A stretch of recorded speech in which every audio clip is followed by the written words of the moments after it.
Welcome back to another episode of Rock Boys Football, taking a look at a 2023 NFL mock draft from Ryan Wilson of CBS Sports. This is post-Super Bowl. It is full-on draft season. Before we get into it, I just want to say thank you to you guys again. We specialize in evaluating the college football prospects, and it's nice to talk with some of the NFL fans, talking about position fits, talking about position needs, and chopping it up with you guys in the comment section, and the support you guys have shown throughout the last couple months truly means a lot. So if you do enjoy the content, consider subscribing to the channel. This is a really interesting one. Ryan Wilson is a guy, I read a lot of his work. I listen to some of the podcasts he's on, and we normally agree on the evaluation of a lot of prospects. Taking a look at this mock draft, and this is why I chose to take a look at this mock, is that there are a lot of differences in opinions that I have with Ryan Wilson. We're going to get into it a little bit more. And that's kind of why we taking a look at other people's mocks. We obviously do, my brother and I, one or two of our own mocks per week, and then we take a look at some of what other people are thinking. I think it's a good exercise, but this one is going to be very interesting. And I really do like Ryan Wilson. He's extremely smart, but we're going to get into some of these players and some of these position fits and truly some head scratching stuff. And that is what the NFL draft season's about, is you're not going to agree on prospects. You're not going to agree on position fits. And this is a perfect example of that. Getting into it, round one, pick one, the Chicago Bears staying at one and taking Will Anderson. Now, I don't disagree with Will Anderson being the best player in this draft class. He's number one on my board as well. I just really find it hard for the Bears to be staying at number one overall. The amount of draft capital that they could acquire from trading out of this pick, and again, we've talked about it a lot, it makes the most sense for them to go down to 4 because you know the Texans are going to take a quarterback, and whatever team's trading up to that number one overall spot is taking a quarterback. So you're almost guaranteed either Will Anderson or Jalen Carter. It's 1A, 1B situation. You're getting one of the best players in the draft class at the number 4 overall pick, as well as acquiring a lot of capital. Again, I think the Colts would be it would make the most sense for the Bears to move down to 4. But again, a lot of different possibilities the Bears could be evaluating. I just don't see them staying there and taking Will Anderson at 1 when they probably have a good shot at him dropping to number 4 if they trade that pick to someone like the Colts coming up and getting a quarterback. Now, the Houston Texans, this is best case scenario for them. They get Bryce Young. He's the number 1 quarterback on my board. I get it. He's short. He's small. But when you watch this film, he's so under control. He's so good at extending plays. He makes the right reads. He has phenomenal accuracy with football. There's, especially last year, and I think 2022 might be, it wasn't his prettiest film, but I think there was the film that helped him the most because that Alabama offense was not great. He did not have great protection. He did not have elite receivers. That's what it's going to look like in the NFL. Whatever NFL team you're going to go to, it's not going to be perfect. And Bryce Young showed that he's still going to be an elite quarterback when the situation isn't perfect, like it really was for him in 2021 when he's throwing to guys like Jameson Williams, throwing to guys like John Mechie, and being protected by an elite offensive line. Pick 3, they go get Tyree Wilson. This is the one that stands out to me the most. Tyree Wilson is one of the more polarizing prospects in this class. He's working his way up my board, and this was a guy I was not very high on 2 months ago. The more film I watch, the more I see what teams want, but he is a project. And when you have a guy like Jalen Carter still on the board, I don't know why you would take a guy like Tyree Wilson, who, again, the ceiling is so big. I mean, really, really long arms. He's explosive and powerful. I just don't see the smoothness, the bend that you want to see from a guy that you're going to take him as a top 3 pick. No doubt there's some defensive line and defensive coordinator coaches saying, give me Tyree Wilson and let me work with him. Because, again, the sky's the limit for a guy like Tyree Wilson, but he's a 5th-year kid out of Texas Tech. He's been productive, but I don't really see taking a project pick at number 3 when you have a prospect like Jalen Carter. Number 4, CJ Stroud. The Colts staying at 4 and landing CJ Stroud would be an absolute steal. Again, I'm very high on CJ Stroud. He answered a lot of questions as well, and I don't mean to put too much stock in the Georgia film, but extending plays outside the pocket, being able to create when plays break down. That's what CJ Stroud showed in that game, where he didn't really show it in the previous season and a half that he was playing at Ohio State.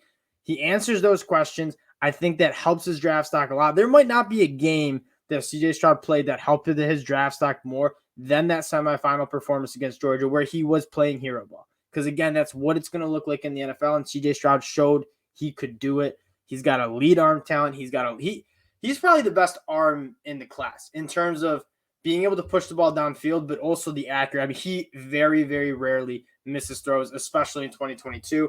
Pick 5, the Seattle Seahawks. And again, this would be a steal of the draft. Jalen Carter, for Seattle Seahawks fans, we just released a mock for them. And there is a strong possibility that at number 5, Jalen Carter or Will Anderson is there if 3 quarterbacks go in the first 4 picks. If that happens, Seattle is sprinting up to the draft table, announcing their pick, whether it's Jalen Carter or Will Anderson. It would be the perfect situation for Seattle. It's a position of need, and you're getting a bona fide prospect that the discussion with Will Anderson and Jalen Carter's block destruction, meaning the havoc that he can create from the inside, it's rare. You only see a couple guys who can create as much havoc on the interior defensive line in the NFL do what Jalen Carter might be able to do at the next level. And you look how meaningful those guys are to a defense. You think of guys like Aaron Donald. You think of guys like Chris Jones. You think of guys like Fletcher Cox from Philadelphia comes to mind. Having a force on the inside of the defensive line, teams don't know how to deal with it. On the edge, you can ship with tight ends. You can help with running backs and protection. Jalen Carter, if he reaches his potential in the next level, is going to be a guy that you really can't deal with.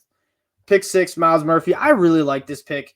The Detroit Lions could use some more physicality. I like they went out and got Aiden Hutchinson. You go get another guy, Myles Murphy, Myles Murphy is an absolute hammer against the run. And quite frankly, I have him ranked higher than Tyree Wilson because people talk about Myles Murphy as if he's not some sort of freak athlete. Myles Murphy's ability to get off the football at 6'5", 275 pounds, win with speed, win with power through tackles, and just be an absolute hammer in the run game. I get it. He needs some more development with some of those pass rush moves, but that's something you can teach. And people like to talk about Tyree Wilson as if he's just such a physical freak, much more than Myles Murphy. And I don't think that's the case. Myles Murphy's still a top 5 prospect on my board. And I think if the Lions get him at 6, that would be a phenomenal pick for the Lions. Pick 7, Will Levis. He's going to come off the board in the top 10. I don't know which quarterback is going to, or which team is going to take him. He goes to the Las Vegas Raiders here. I'm higher on Will Levis than most, and I get the film in 2022 was not great, but I feel like people don't take into account how tough his situation was. New offensive coordinator, throwing to 2 true freshman wide receivers. And you guys hear me banging the table for this. I just don't think enough people in the NFL draft community take into account what he was dealing with. The offensive line was horrible. I mean, he was under pressure, taking hits, no clean pockets to throw from. And again, playing injured, shoulder injury, turf toe. And this guy was getting shots before every single game. I think Will Levis he's a guy that, yeah, I get it. He needs some work. But man, can he be good at the next level. And when you have a chance to go get a quarterback who has all the chops to be a franchise quarterback, if you can put it together, I think you need to take that chance. And that's what the Raiders do at pick 7. I think it would be a solid pick. Pick 8, Joey Porter Jr. Now, Tyree Wilson, Myles Murphy off the board. I get maybe you're going away from the defensive line. Joey Porter Jr. is a great cornerback, and I have him, Devon Witherspoon, Christian Gonzalez, all kind of clustered up with those top 3 cornerback picks. I like this pick. I think they could get a better cornerback probably, or not a better cornerback, but a cornerback who's still very, very good early round 2. But when you have a guy like Joey Porter Jr., you got to go up and get him. And with Myles Murphy, Tyree Wilson being off the board, I'm not necessarily going to fight this pick at pick 8. And then the other lottery ticket in this draft, and even a more lottery ticket than Will Levis, is Anthony Richardson, who could say a lot of the same things. New offensive coordinator. He had not played much football coming into his 3rd year at Florida. His wide receivers were not great. Now, that being said, the protection was much better than what Will Levis had to deal with. And Anthony Richardson still continued to miss throws. He's a guy that he has all the traits. I think he's got more traits than Will Levis in terms of arm talent, in terms of athletic ability. If he puts it together, he's going to be really good at the next level. But he's even more of a project than Will Levis. He's a guy that you have a very hard time seeing him starting year 1 in the NFL. But I'm a massive fan of the Carolina Panthers taking a quarterback. And I think they, quite frankly, should trade up for one because that roster is good. And if they can hit on a quarterback, that team is going to be good. They've done a phenomenal job developing that roster. They're just missing a quarterback, and it's really, really hard to be competitive in the NFL when you don't have a quarterback you can trust. Pick 10, the Eagles, obviously a brutal loss last night. They go get Jordan Addison, which this is an interesting one. A.J. Brown, phenomenal. Devontae Smith emerging as a very, very good wide receiver too. Dallas Goedert, great at the tight end position. I like Jordan Addison. I see him more. He's more kind of towards the 20 to 25 range on my big board, but I wouldn't necessarily argue with it. The only question is I think they could look at cornerback. I think they could look at a guy like Brian Branch, who the Philadelphia Eagles have been in the business of just drafting really good football players, and they've done a phenomenal job at it. Brian Branch seems to be a pick here. He's a top 15 guy on my big board. He can do so much for a defense. That would make sense. The Eagles are losing a lot of guys to free agency. You know they're not going to be able to get all of those guys back. Brian Branch is someone you can play at safety. You can play at nickel. He's a hammer in the run game as well. That seems to be making a little bit more of sense for me.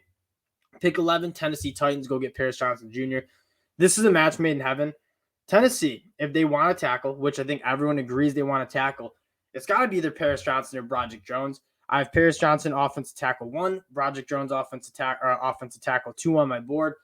Paris Johnson's probably the better fit for Tennessee. There's not a more powerful offensive lineman, especially in the run game, than Paris Johnson.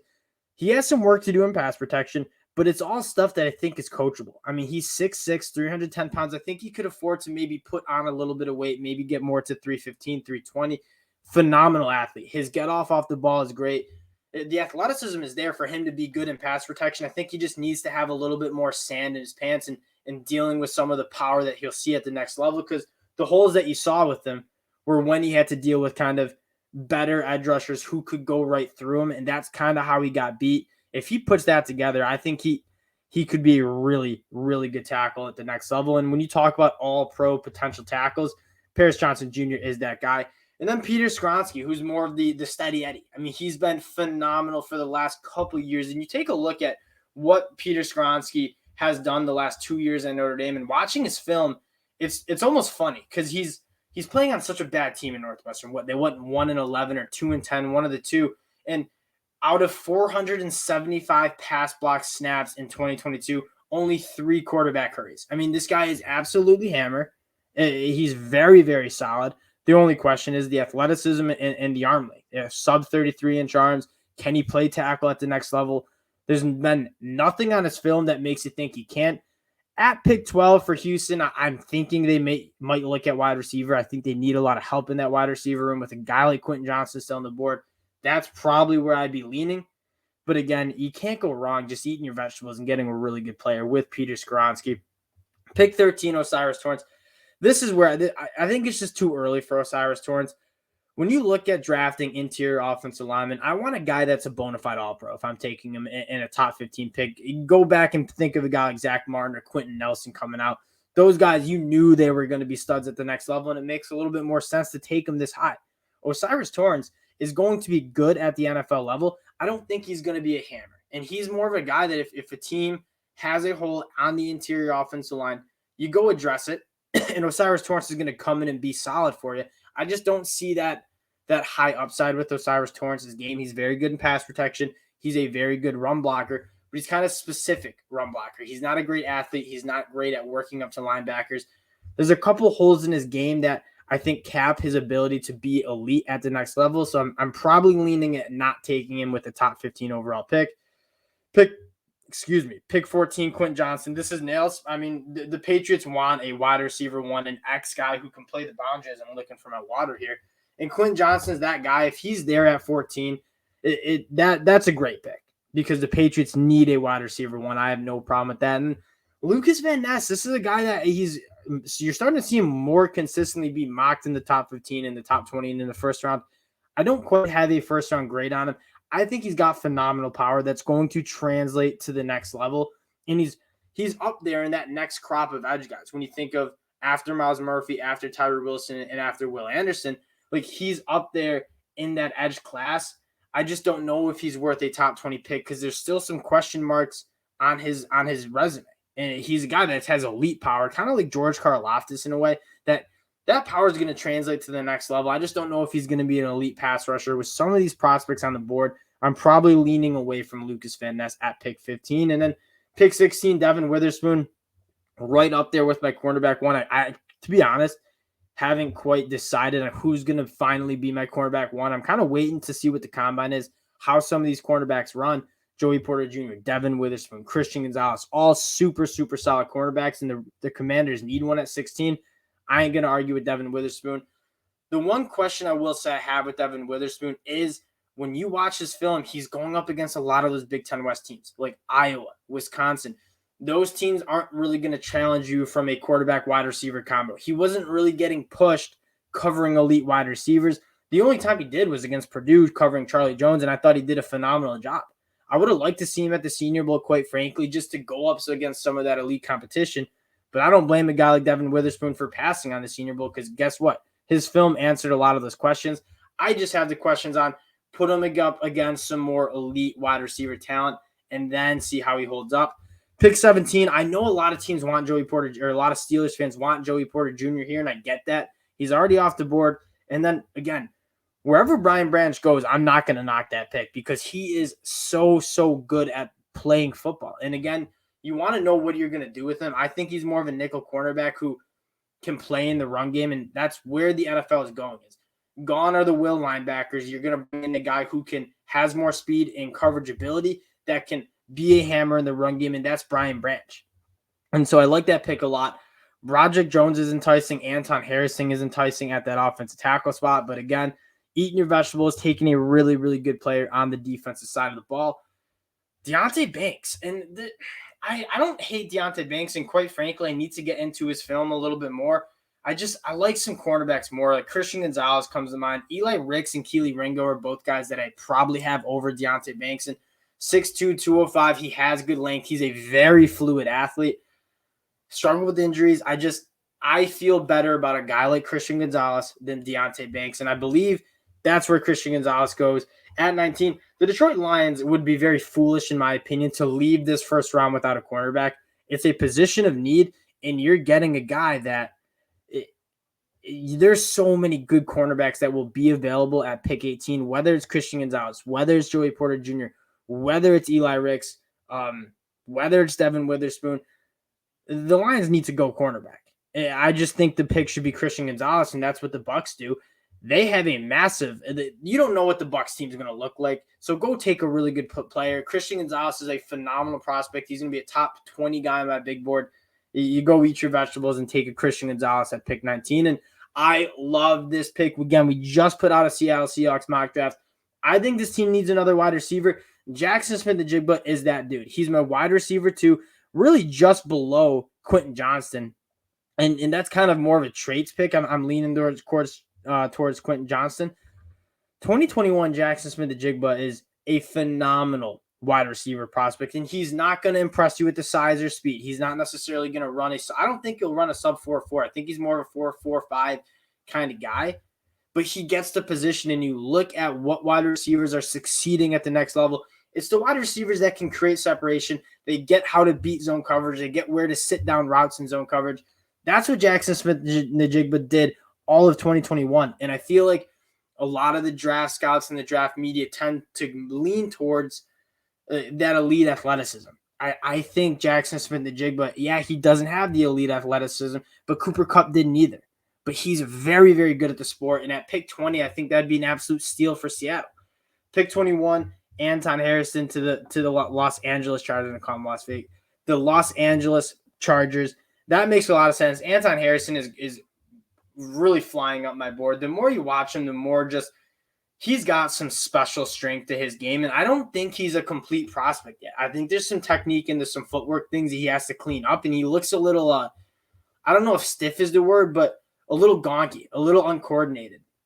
But he is extremely strong. And these guys get into his body and you're like, oh my God, he's going to get absolutely rolled over with how poor his footwork looks at times. And he's got phenomenal upper body strength to just eat edge defenders up. I think if you help him out a little bit and kind of refine this prospect, he can be a phenomenal tackle at the next level. And then pick 22, Bijan Robinson. And Rock, when we were on this last week, made a really good point. If an offense is looking for a difference maker on the offensive side of the ball, I like guys like Quentin Johnston, Jordan Addison, Jaxon Smith-Njigba, but Bijan Robinson might be the best offensive playmaker in this class. And I get you're seeing guys like Isaiah Pacheco for the Chiefs, who was picked in the 6th round, do work for that team. Bijan Robinson is different. He's the best running back I've scouted since Saquon Barkley. He's phenomenal out of the back. He's a do-it-all running back. The Baltimore Ravens are going to want to feed this guy 20 to 25 carries, probably close to 30 touches a game. and he can handle that. And that's really rare. And again, Bijan Robinson, I'm not necessarily a drum beater for picking running backs with a lot of draft capital. Bijan Robinson probably is a guy that I'd be okay with. Minnesota Vikings at 23. Drew Sanders has this linebacker class in general has a lot of question marks. There are not a ton of linebackers that are just really solid film linebackers. That would probably go like Jack Campbell from Iowa. But Drew Sanders, a former 5-star athlete, he's 6'5", he's 233 pounds. He can do a lot of different things for a defense. I see the Micah Parsons comparisons, and quite frankly, you see some of that on film because he's elite coming off the edge as a pass rusher, probably the best blitzing linebacker in this class. He played edge at Alabama, and he knows how to do it. But as a linebacker, you just didn't necessarily see the consistency that you want to see for a first-round linebacker pick. And again, you look at this linebacker class, there are a lot of good linebackers that you could get in day 2, early day 3. So I don't know if I'm reaching up to get a Drew Sanders kind of player who he has a lot of potential to be special and do a lot of different things for a defense. He's still learning the position because, again, he spent 2 years at Alabama playing edge. And I quite frankly think he should play edge and put on some weight and kind of be kind of an outside linebacker pass rusher. But again, the film at Arkansas, he was flying around the football field. I'm not trying to say I dislike Drew Sanders. I just think there's some question marks about his game. He missed 19% of his tackles, and that's only going to go up at the next level. But there's some question marks about Drew Sanders, and I will say some of the missed tackles you saw in this film is just because he plays with his head on fire and a little bit out of control at points.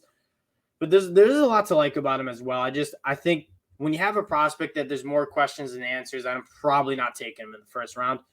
Pick 24, DeJuan Jones. This is a guy that he won the Senior Bowl. I think he practiced for only one day and then opted out of the rest of practices. Went down, got his measurement, 36-inch arms, which I think is like a record, 11-inch hands. Like this guy's got some mitts on him. He's got some great length. And quite frankly, there's a lot of comparisons to him and Daniel Falele. DeJuan Jones is a much more explosive and better athlete than Daniel Falele coming out of Minnesota last year. Like Falele just ate people up with his size. And DeJuan Jones does that too, but he's also really good in the run game because he's explosive and can get out of the stance at a high level, which you didn't really see from Falele last year from Minnesota. And he's a road grader in the run game, and he works up to linebackers way better than you think at 6'8". The athleticism is capped just because it naturally, when you're 6'8", 360 pounds, there are going to be some problems with you working with some more speedier pass rushers. But DeJuan Jones answered a lot of those questions, and his 2022 film is phenomenal. Going up against some really good pass rushers in the Big Ten. I don't know if he's quite a first-round grade for me, but he's a guy that has a lot of potential at the next level. Pick 25, I'd like to see a wide receiver. If Jordan Addison is still on the board, I feel like if you're the Giants, you got to go get him. Keely Ringo's a guy like 6'2", 210 pounds. He's probably going to run in the 4.3s on his 40. Big question with him is he's not great in man coverage. He's a little stiff in changing directions and in the hips, but he's a guy that in zone coverage, he plays the ball at a high level. He's a phenomenal athlete. And so if he's a guy that if you keep your eyes on the quarterback, see the football, and go play the football, he's a really good cornerback. I do think he's a little scheme specific because I have some question marks about him holding up in man coverage. Pick 26, I don't get the Jordan Addison hate. He's not off the board yet, right? Did I just miss him? Like Jalen Hyatt, he's got great speed, but he's another guy that's similar to Drew Sanders. Like Jalen Hyatt has some massive potential with the speed. He's probably a sub 4.3 guy. I've been hearing rumors that he's going to be around 4.28, 4.29, which is crazy fast. And he's got elite speed, and you know teams are going to love that elite speed. The problem and question you have with him is we've seen a lot of wide receivers run really fast and go to the next level and struggle. I feel like Jalen Hyatt, there's some question marks with his game. When you watch his film at Tennessee, they played a lot of stacks, which means he got a lot of free releases. They got him a lot of matchups against nickel corners and safeties. He didn't really go up against some of those elite safeties because that was Tennessee's a beautifully schemed offense where they let their wide receivers run free, have free releases. They play that offense is very fun to watch. It seems like they make the defense play with like 9 guys with how much of the field is open. I just have some question marks about Jalen Hyatt transitioning to the next level and dealing with that physicality because he's not a big receiver. He's 6 foot, 180, and he might not even be 6 foot, and he might not even be 184 pounds. Like he's kind of a smaller guy, and I want to see how he can deal with physicality, press man coverage when he's getting kind of moved off his route. Can he be strong in that play strength, which you just didn't see at Tennessee? And again, I'm not saying he can't do it. I'm just saying there's some question marks there. And again, when you have these big question marks with guys going in the first round, I tend to maybe lean towards the guys that have more of those answers on the film. Pick 26 for my Buffalo Bills. They go get Michael Mayer. Again, we have Dawson Knox, but Michael Mayer is a phenomenal. This tight end class is just dummy loaded between Michael Mayer, Luke Musgrave, Dalton Kincaid, Darnell Washington's another guy I really like.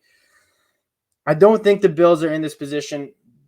A lot of people like to say the Bills have a complete roster. They really don't. I think they need some help on that interior offensive line. I think they need some help on the interior defensive line.